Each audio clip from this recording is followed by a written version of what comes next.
You guys and your forward jerk dips. Let's fix your little red wagons. Most important is understanding what should be happening. The trunk should start and remain vertical, which means you can bend only at the knees. Second, it doesn't matter if you're doing a split jerk, a power jerk, a squat jerk, or a push press. Nothing about the dip or drive changes. The forward motion of one foot in the split jerk does not mean your whole body moves forward. Start with a proper stance. Feet between hip and shoulder width with the toes turned out. This will be very similar to the snatch and clean pulling stance. Very generally speaking, longer-legged athletes will do better with a wider stance. Shift your balance slightly more toward the heels, but always keep the full foot in contact with the floor. Exaggerating heel balance, especially lifting the toes immediately prior to the dip, will nearly always cause you to rock forward and actually end up far more forward than you would have been with even whole foot balance. Pressurize and brace your trunk forcefully with a proper rack position. Any collapse or motion in the trunk will shift your weight forward. This includes not moving the arms or shoulders prematurely in preparation for pushing. The arms and shoulders should be a rock-solid, totally motionless platform for the bar until you're finishing the leg drive. Make sure the bar is secure in the rack position all the way back in light contact with your throat. The closer it is to your spine, the less it will pull you forward. Ensure tension in the quads and glutes and unlock the knees.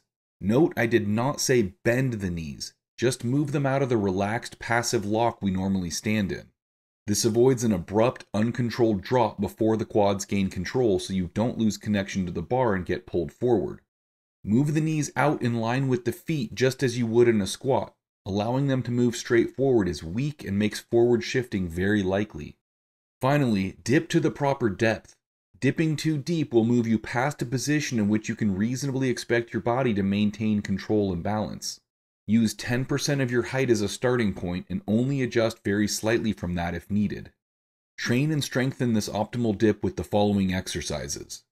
Pause jerk dip squats with a 3 to 5 second eccentric will allow you to feel and control the motion to ensure perfect balance, position, and tension throughout the body. Pause in the bottom for 2 to 3 seconds, actively maintaining maximal tension, and stand again at a normal tempo. This is the best general dip strengthening exercise. Pause jerk dips will help more specifically with the ability to break as quickly as possible in the bottom of the dip, but will also strengthen the bottom position well and help improve your comfort there.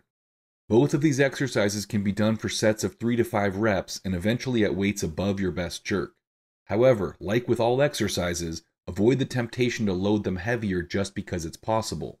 If they're not done correctly, you're making the problem worse.